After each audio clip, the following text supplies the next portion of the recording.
I asked my neighbor to check on my daughter-in-law's house while my son was at a conference in Atlanta. He called me 40 minutes later, and the way he said my name, just my name, nothing else, made me put down my coffee and grab my keys before he finished his next sentence. My name is Walter Briggs. I'm 67 years old, retired school principal, living in Tucson, Arizona. 31 years walking the halls of Jefferson Middle School taught me things no textbook ever could. You learn to read a room. You learn what a child looks like when something's wrong at home. The way they hold their shoulders, the way they answer questions that weren't asked, the way they go very still when they think someone's watching. I thought I was done reading rooms. I thought retirement meant mornings with my coffee and my woodworking and my dog Biscuit, an old beagle who sleeps 18 hours a day and judges me silently for the other 6. I thought the hardest thing I'd face was refinishing the deck before monsoon season hit. I was wrong. My son Marcus, and I say that name with the full weight of everything that comes next, is 38 years old, works in corporate real estate, makes good money, lives in a house in Scottsdale that has a pool he never swims in, and a kitchen that looks like it belongs in a magazine nobody actually reads. He married Gwen 4 years ago, Gwendolyn Rafferty, before she took his name.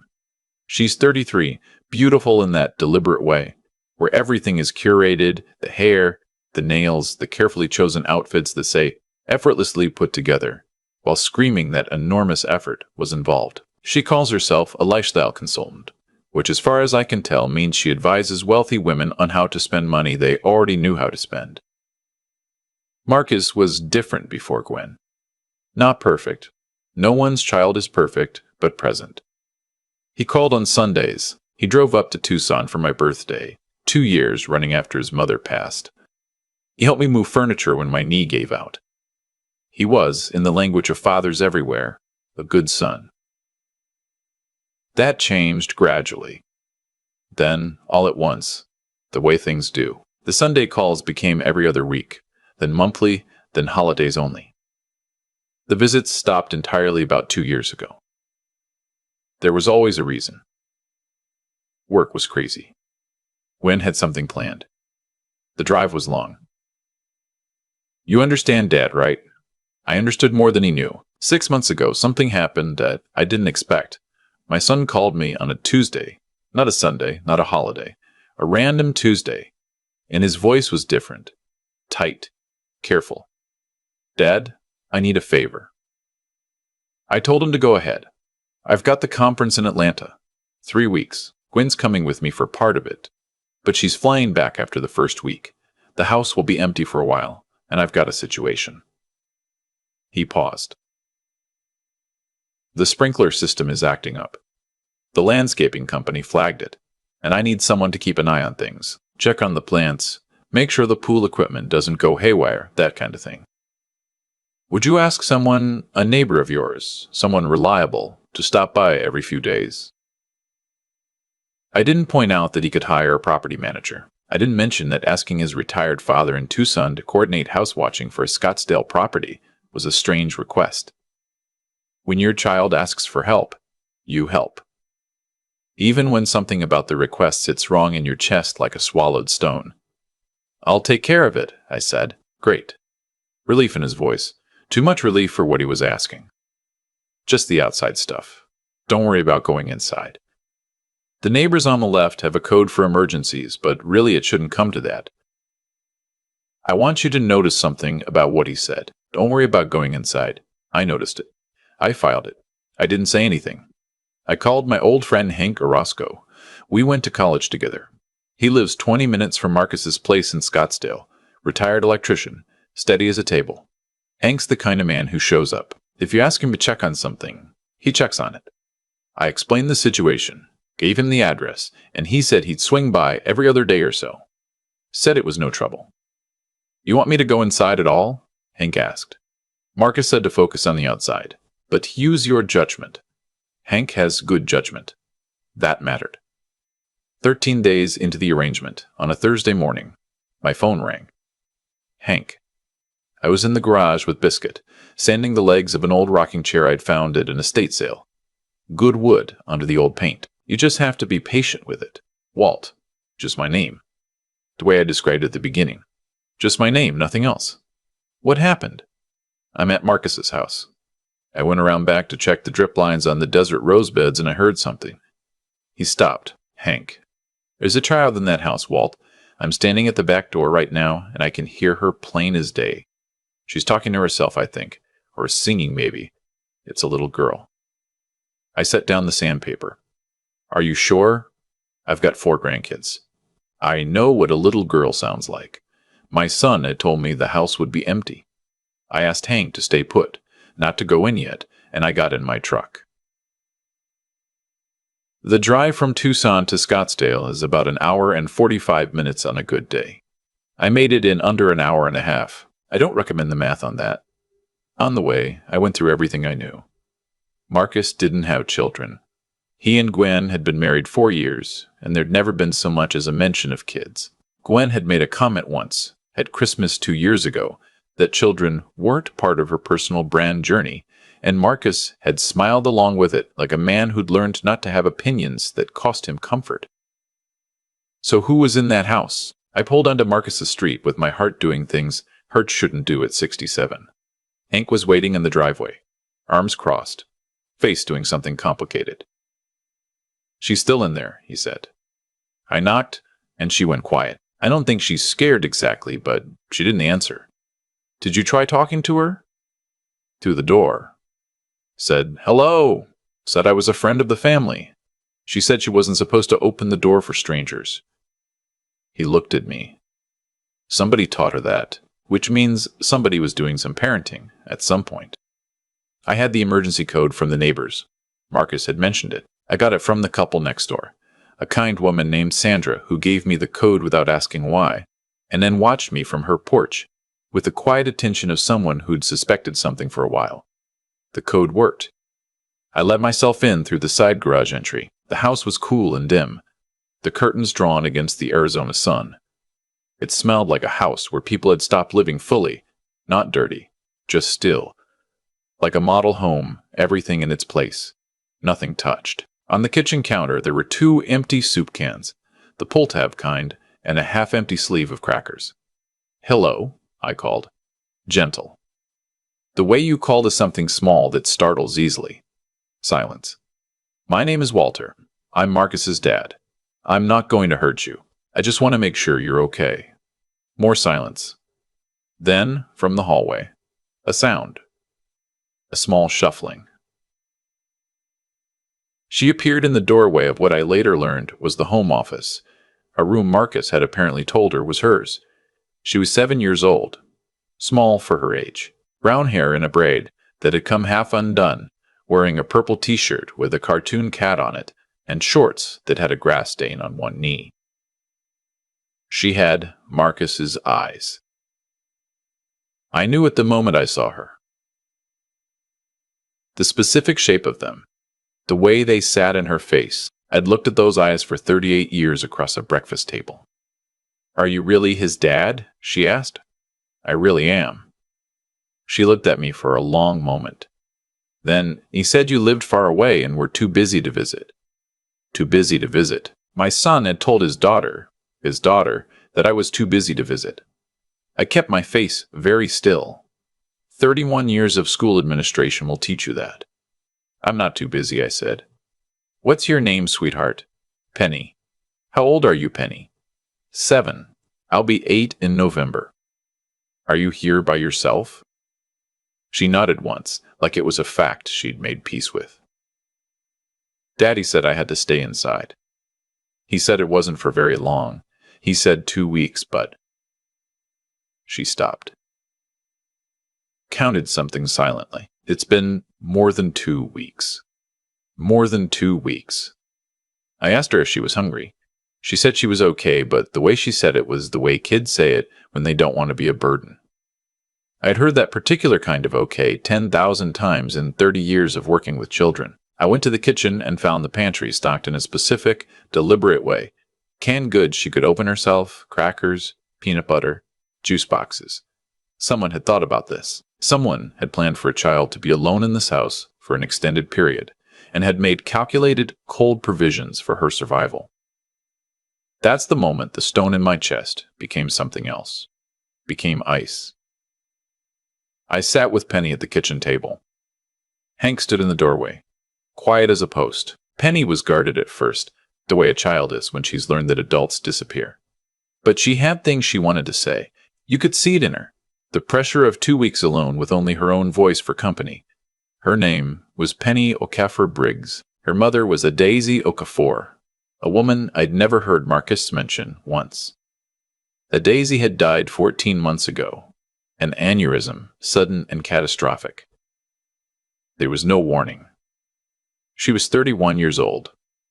After her mother died, Penny had come to live with Marcus. He was her father, listed on the birth certificate. He had legal custody. What happened after she arrived at that Scottsdale house? Penny told me in pieces, the way children tell hard things, sideways, in between other things, with long pauses where they're watching to see if you're safe. Gwen didn't want her there. She'd said so plainly to Marcus in conversations Penny heard through walls and around corners, the way children always hear the things they're not supposed to hear.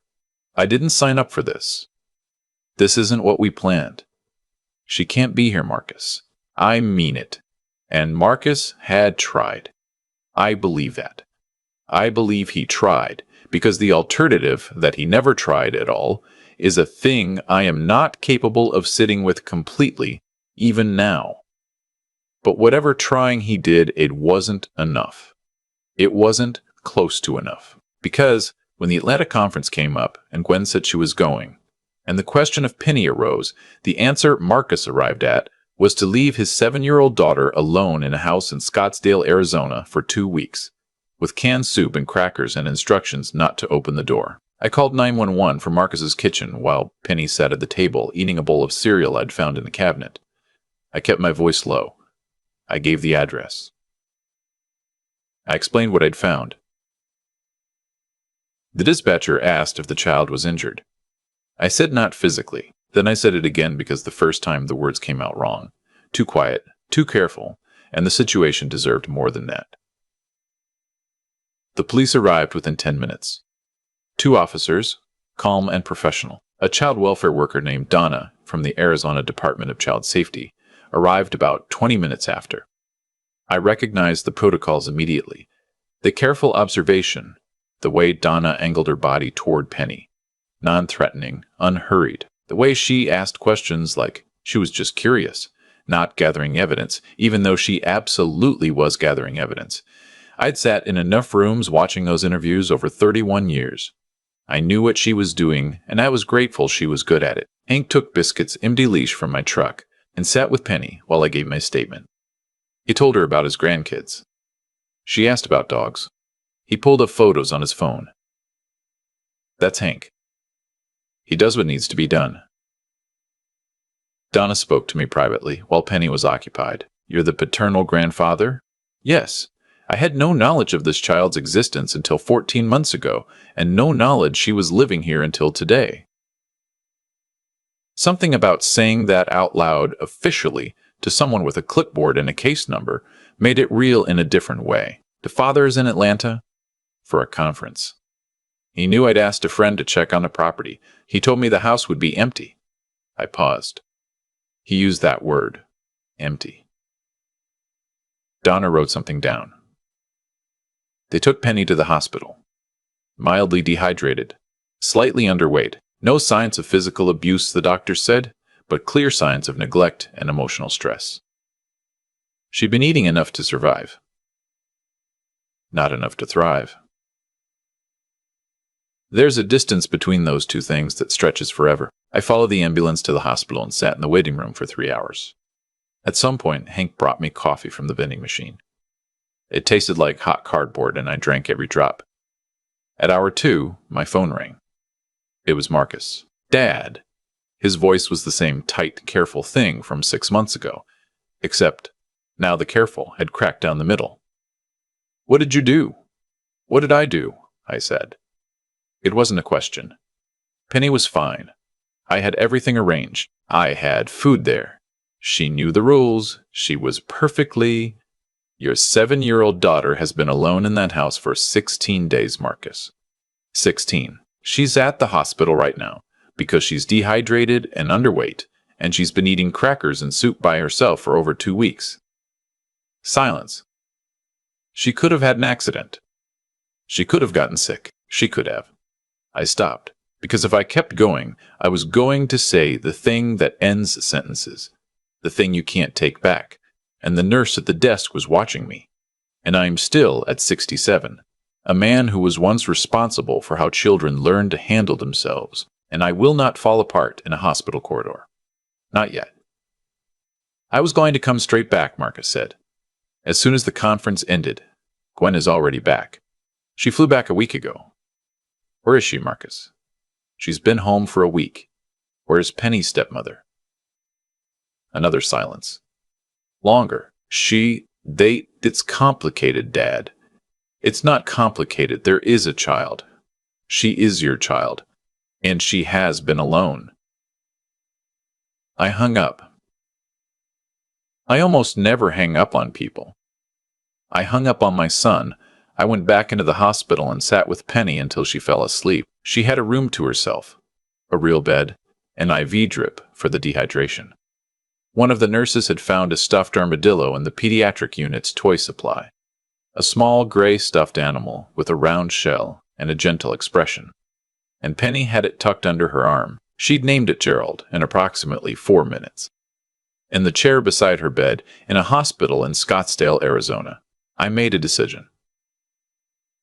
The kind you don't walk back from. I called Donna at Arizona DCS first thing in the morning. Told her I wanted to apply for emergency kinship placement. She'd been expecting the call. I could hear it in her voice. The process took 6 days. Background checks, home inspection, interviews.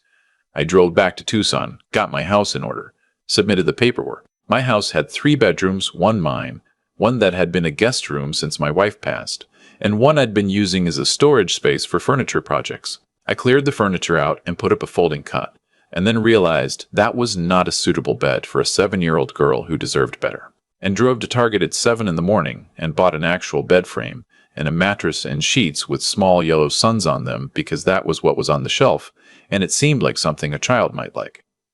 It was not the smoothest setup. I am a 67-year-old man who was a school principal for 3 decades, not a parent of a small child. But I know how to figure things out, and I know how to ask for help. Donna called on day 6. Placement approved, temporary, pending full investigation. She can come to you this evening, Donna said. The investigation into your son's conduct is ongoing. There's a possibility of criminal charges. Neglect, at minimum. The DA's office is reviewing. What about Gwen? That's part of the review. If she was present in Scottsdale while Penny was alone in that house and failed to act, that changes things. I drove to the temporary foster home where Penny had been staying and picked her up at 6 in the evening. She came out with a plastic bag of hospital-provided clothes, Gerald the armadillo, and a library book a foster parent had given her about a rabbit who learns to make friends. She got into my truck and looked around like she was taking inventory. Is your house big? She asked. Medium. It's just me and my dog, Biscuit. She turned to look at me. You have a dog? Old Beagle. He sleeps most of the time. I like dogs. Good, he needs someone to like him? He's very pitiful about it. She almost smiled. Not quite, but almost. The drive back to Tucson was quiet most of the way. Outside Chandler, she asked me one question. Is my dad going to come and get me? I kept my eyes on the road. I don't know exactly what's going to happen yet, but I promise you, whatever happens, you won't have to go back to being alone. She looked out the window at the desert going past, the saguaros standing in the last of the evening light. Okay, she said, like she was deciding to believe me, like she was choosing it, carefully, the way you choose something you've been burned by before. That nearly did me in. I focused on the road. Marcus called me that night. He and Gwen had hired a lawyer, a man named Preston Aldridge, reportedly very good and very expensive. Marcus's tone had shifted again from cracked to rehearsed. He'd been coached. Dad, I understand you were concerned, but this has gotten out of hand. Penny is my daughter and I want her returned to my custody. What happened was a miscalculation, not neglect. I arranged food, I had a check-in system. What check-in system, Marcus? She told me you called once in the first week. Once. There were circumstances. There's a DA reviewing criminal charges. There's a DCS investigation. There's a 7-year-old girl asleep in my guest room right now, who named a stuffed armadillo Gerald, and told me she'd been keeping track of the days on a piece of paper she found in the desk drawer, because she didn't know how else to feel less scared. I stopped. Whatever your lawyer told you to say to me, save it. I'm not who you need to be talking to. I hired my own attorney the following week. A woman named Catherine Marsh, family law specialist, 22 years in practice in Arizona. Her office was downtown Tucson, a corner suite with Catalina mountain views, and she had the particular manner of someone who has seen every version of a bad situation and is no longer surprised, but remains, crucially, angry about it. I liked her immediately. She listened to everything: the call from Marcus requesting the check, the word empty, the 16 days, the state of the pantry, Penny's physical condition, Gwen's early return to Scottsdale while Penny remained alone. That last part, Catherine said, tapping her pen. Gwen was home for approximately 7 days while the child was in the house alone and took no action. That's what the timeline shows. That's not just neglect by the father. That's potentially criminal negligence by a second adult who was legally aware of the child's presence and chose to do nothing. She wrote something on her pad. We'll subpoena her phone records. See if there was any contact between her and Marcus during those 7 days. If she knew and they both chose inaction, that's significant. What's our goal, I ask? Long term. You tell me. Permanent guardianship. And if it can be established that Marcus is unfit, and I believe it can, termination of parental rights. She studied me. You understand what you're saying? That's your son. I know who he is, I said, and I know who Penny is. She's 7 years old, and she spent 16 days alone eating canned soup because the adults in her life decided she was a problem to be managed. My son made a choice. He made it more than once. He made it every day of those 16 days and every day in the months before that, when he kept her a secret from everyone who might have helped her. I looked at Catherine Marsh across her desk. Help me protect my granddaughter. She held my gaze for a moment. Then she opened a new file. Penny had been with me for 3 weeks when she started talking more. Not about the hard things. Those she still circled around, came at sideways, dropped and picked back up. But about other things. She told me about her mother, Adeze, who used to make jollof rice on Friday nights and let Penny stay up late on Saturdays to watch nature documentaries. She told me her mother had been teaching her to read music before she got sick. She told me she'd had a hamster named Button, who had gone to live with a neighbor when things changed. She asked me once, carefully, why her father hadn't told me about her. I thought about it for a while. Then I said, I think he made a choice that felt easy in the moment, and then he made it again, and again, until it became a wall too high to climb back over. I think he was afraid. I paused. That's not an excuse. There isn't an excuse. But I want you to understand that his choices say everything about him and nothing about you. She considered this with the specific gravity of a 7-year-old confronting something too large for her years. Grandpa, she said, she'd started calling me that on day 4, tentatively, like trying a new food. By day 10, it had settled into her voice like it had always been there. Yeah, Pen. I kept track. I told you I kept track of the days on the paper. I remember. It was 18 days, not 16. I counted again. My jaw tightened. Okay, I said, steady. I just wanted someone to know the right number. I put my hand over hers on the kitchen table. I know the right number, I said, and so do the people who are going to make sure something like this never happens to you again. The investigation moved faster than I expected. partly because the evidence was clean and damning, and partly because Catherine Marsh is formidable in ways that would make lesser people nervous. The phone records showed that Gwen had texted Marcus on day 2 of her return to Scottsdale, a message asking about Penny that Marcus had responded to. He had known. She had known. Neither had acted. The DA filed charges. Criminal child abandonment. Both Marcus and Gwen. His attorney negotiated, as attorneys do, but the evidence held. A plea agreement was reached 4 months into the process. Marcus pleaded guilty to criminal child neglect, Gwen to a lesser charge of failure to report. Marcus was sentenced to probation, community service, and mandatory parenting classes. It wasn't the years in prison some people deserved. It wasn't nothing either.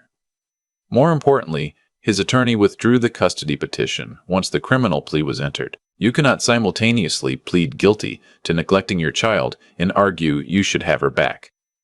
The logic doesn't hold. 12 weeks after I found Penny in Marcus's house, I was granted permanent legal guardianship of my granddaughter. Catherine sent a car to pick her up from school the day the paperwork was finalized. Penny came into the house after school to find me standing in the kitchen, the paperwork on the table. She looked at my face and read something there. "Is it done?" she asked. "It's done." She put down her backpack very carefully. Then she crossed the kitchen and hugged me. And she is small for her age. She has always been small, and she had to reach up to do it, both arms around my middle, her face pressed against my side. I held on. Biscuit walked over from his bed, looked at us both with the ancient wisdom of an old dog who has witnessed things, and then lay back down with a sigh.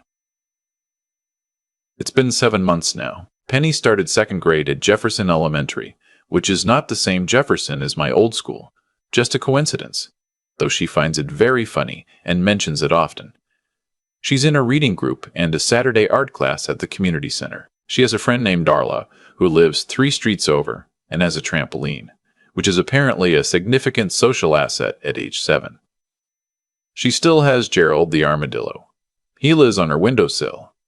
She's learning to identify birds. I bought her a field guide and a pair of small binoculars, and on Sunday mornings we sit on the back porch with Biscuit, and Penny scans the yard and calls out the names.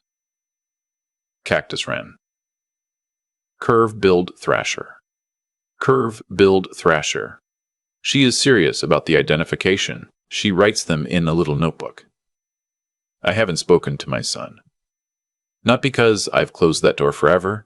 I am not certain I've decided that. But because there is nothing right now that needs to be said that would be good for either of us. What I know is what I have known since the beginning of this, that the most important thing I could do at whatever years I have left is be present for this child who is kept hidden, and make sure she knows every single day that she was never, ever the problem. She asked me last week, on the porch, binoculars around her neck, field guide open on her lap, if I thought her mother would have liked Tucson. I didn't know Adaiz Okafor. I never had the chance, but I know what Penny has told me, and I know what kind of daughter a woman like that would raise. And I said, I think she would have loved it. I think she would have sat right here with us and found the birds. Penny nodded like that was what she'd figured. Then she raised her binoculars and went back to watching the yard. A curve-billed thrasher landed on the fence post. She found it in the guide in under 20 seconds and wrote it down carefully in her notebook. The handwriting's still a little unsteady. Still learning. There are worse ways to spend a Sunday morning. I can't think of any better ones. I've been thinking a lot lately about the word convenient, about how many of the worst things people do to each other start out as something convenient. Marcus didn't set out to be the kind of father who leaves his daughter alone for 18 days. I have to believe that, but he made one convenient choice, and then another, until the choices stacked up into something monstrous, and he'd stopped being able to see it clearly because he was standing too close. That's what I've come to understand about moral failure. It rarely arrives all at once. It comes in small installments. You look away once, and it's easier to look away again. You tell yourself a story. She'll be fine. It's only temporary. I'll fix it when I get back. And the story becomes a habit, and the habit becomes a wall. And eventually, You're standing on a beach in Atlanta not thinking about the child you left behind, because thinking about her has become too costly. That's not a mystery. That's just what happens when people choose comfort over conscience, repeatedly, until the conscience goes quiet. What I keep returning to, though, is not Marcus. It's Penny. Specifically, the piece of paper she found in that desk drawer where she made marks to count the days. 18 marks, a 7-year-old child keeping track of time, because it was the only thing she could control in a situation where everything else had been taken from her. That is not a broken child. That is a child with more resilience than most adults I've known in 67 years. She didn't give up. She didn't stop eating, didn't stop talking to herself, didn't stop. She waited, and she counted, and she held on. I think about that when people ask me how I managed, at my age, to take on a 7-year-old. The honest answer is that she made it easier than I expected, because she already knew how to endure. My job wasn't to teach her strength. My job was to show her that strength didn't have to be the only tool she had anymore. That she could put it down sometimes, that someone else would carry things for a while. There's something I believe now that I didn't fully understand, until this year. The people we choose to protect say everything about who we actually are. Not who we say we are. Not who we post about being. Who we actually are is visible in what we do when it costs us something. When it's inconvenient. When it's hard. When it would be easier to walk away and call it somebody else's problem. Hank Orozco drove to a stranger's house every other day because I asked him to, and because he's a man who does what he says he'll do. That one act of ordinary reliability changed everything. Catherine Marsh opened a file and fought for a child she'd never met, because that's what the work required. Donna from DCS sat with Penny in a hospital room and spoke to her carefully, unhurried, because some people understand that how you treat a frightened child matters as much as what you say to them. None of those people were doing anything extraordinary. They were just doing the right thing at the right moment, consistently, without flinching. That's what integrity looks like in practice, not grand gestures. Just the accumulation of small, decent choices made when it would have been easier to make a different one. Penny named her stuffed armadillo Gerald, and writes down birds in a notebook on Sunday mornings. She is, by any measure, going to be okay. That didn't happen because of luck. It happened because enough people, at enough moments, chose not to look away. I think that's the whole lesson, honestly. Don't look away. And if you see something wrong, use whatever you know, whatever you've learned, whatever 31 years gave you, and do something about it while you still can.